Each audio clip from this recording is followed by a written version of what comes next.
hapon mga kaliga. We are live at the Olivares College in Parañaque to give you our Saturday triple header of your Maharlika Pilipinas Basketball League. Juanito Gregorio at your service alongside Coach Mike Perez. Very good find para dito sa Pasig. Let's see how he can contribute later on. Tamayo gets the first floater of the ball game.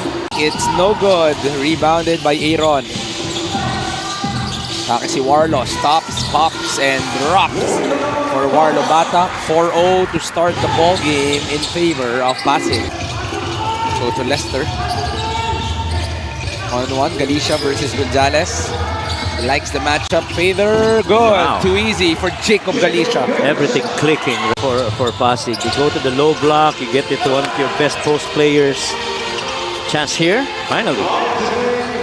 Coach Mike, but the way he moves, the way he plays defense, and the way he runs that floor, may malaking magandang addition to. Bola ng Jensen. Gabo. Goes to Gonzalez. The dive by Eusebio is good. No way he's gonna miss that. You have that space. You're within your range. You're open. You definitely got to take it. Estacio goes under to Jacob Galicia. Trying to exploit while the defense is not yet fully set up. Gonzalez off the swing. Drop pass to Minerva is good. Agree. The Flores drives. Sees Mike Lambino showing through the middle, getting the foul and the basket. We didn't get to see Mike versus Mike. Mike Phillips versus Mike Lambino, as we see another lay there for J.R. Flores. You know that's a handful, but how are you going to respond? Boy, the zone is really causing problems for Jensen, but finally I made three. Balik ang bola para dito sa Jensen. An opportunity for them to take their first lead of the game. Ashawn drives. Right hand, it's good. But the hope is that makakuha ka pa ng iba pang paraan para pumunta sa kanila. Swing pass, Acuna, corner. Finally, a make for Val Acuna. Baka may ano na rin yan, para may comfort level with each other. Cruz on the three. Can't get it. Punta sila sa corner. Acuna. Yeah. Kabila. Parehas. May isang pasok na para dito kay Val Acuna. These guys definitely the top 3-point shooters for the Jensen Warriors. And when they're free, you gotta give them that ball. Sean. Kinuha ni Adi.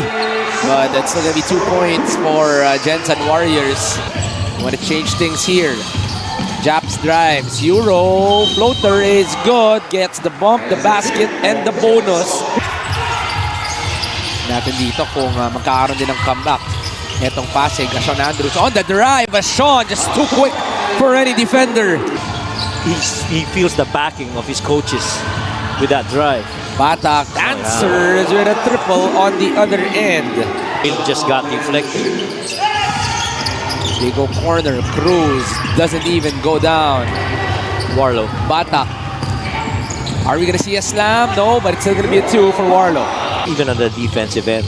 Former NU Bulldog standout. Now transferring from the Quezon Huskers, going to the Jensen Warriors. Galicia on the second try. Eusebio says it's slowing things down. Gabo decides otherwise. Straight line but long. 3 versus 2.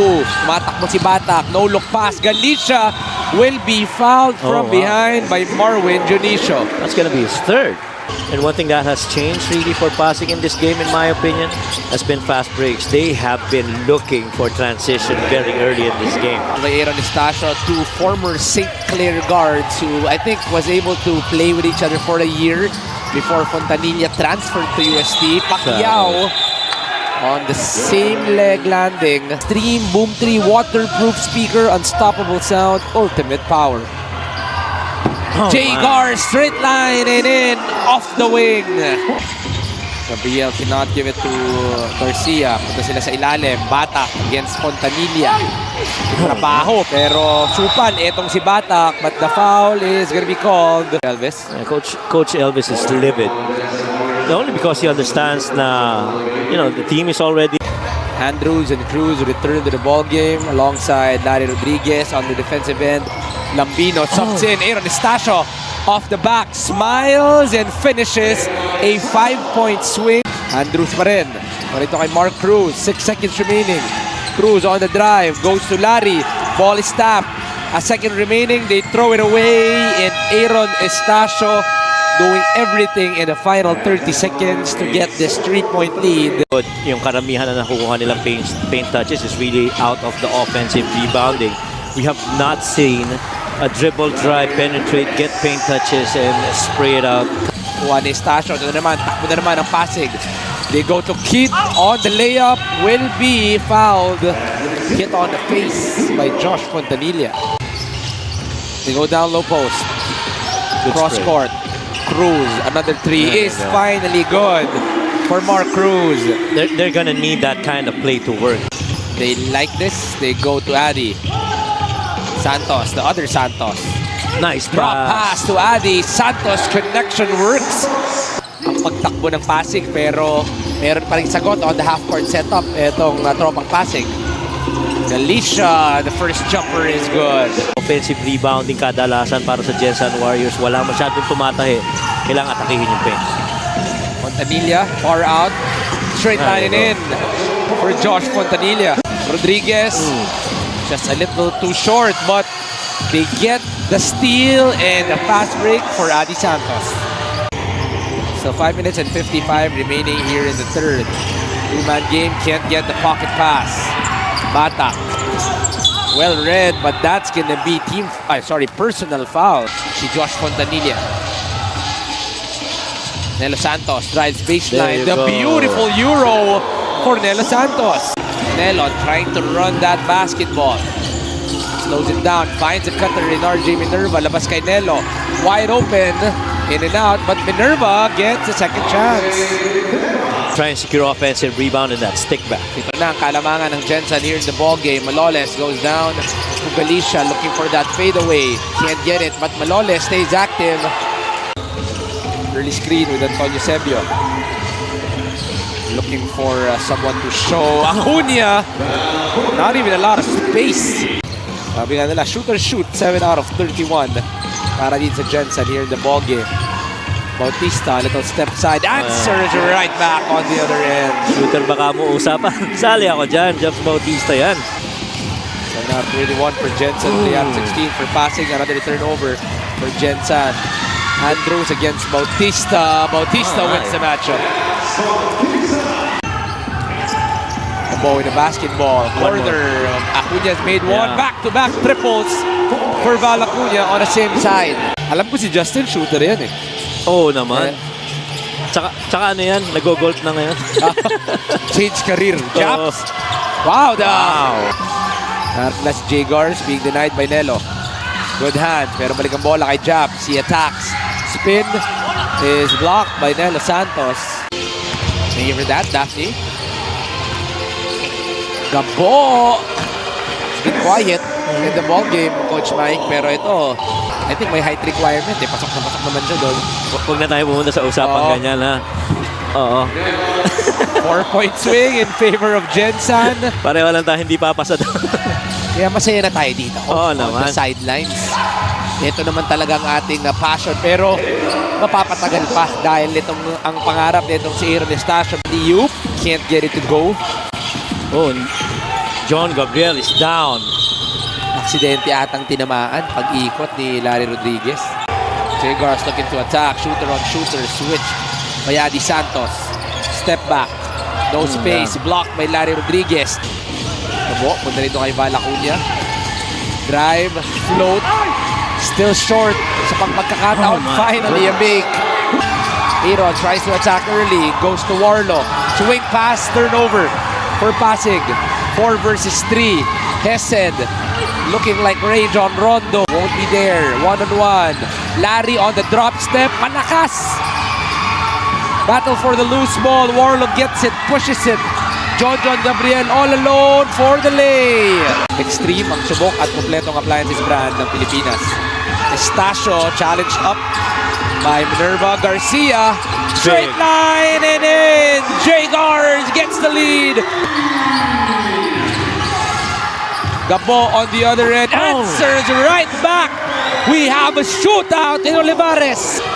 5 minutes and 45 remaining. Oh, ball is stopped from behind. Warlo Bata all alone. Warlo gets the 2. They switch it. 9 on the shot clock. Gabo on Estacio.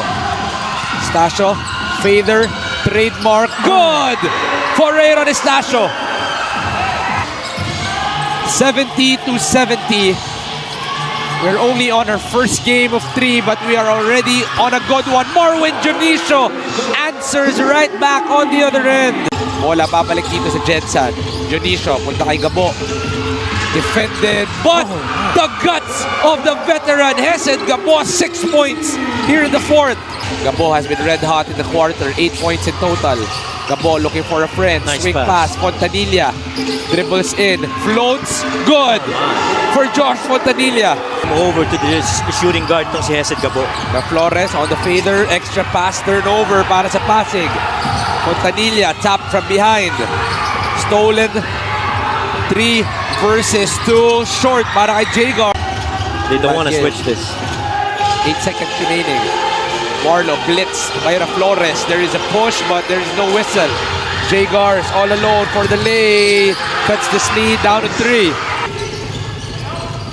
1-on-1 against Warlo Batak. 10 on the shot clock. Ginamit si Adi. That blitz. Hesed Gabo goes out to Fontanilla. Drives one. It's again. The left hand is good. Nothing there. 10 seconds remaining. Goes to Pido. He drives. Goes inside. Nice Extra pass. pass inside. Jacob Galicia cuts the lead down to 1. Ball, if ever this is a miss. Can't foul if you're Jensen if you don't get the rebound. Larry Rodriguez misses it. Galicia gets the ball. They throw it. Lambino. Jagars. Cannot get the attempt, and that will end the ball game.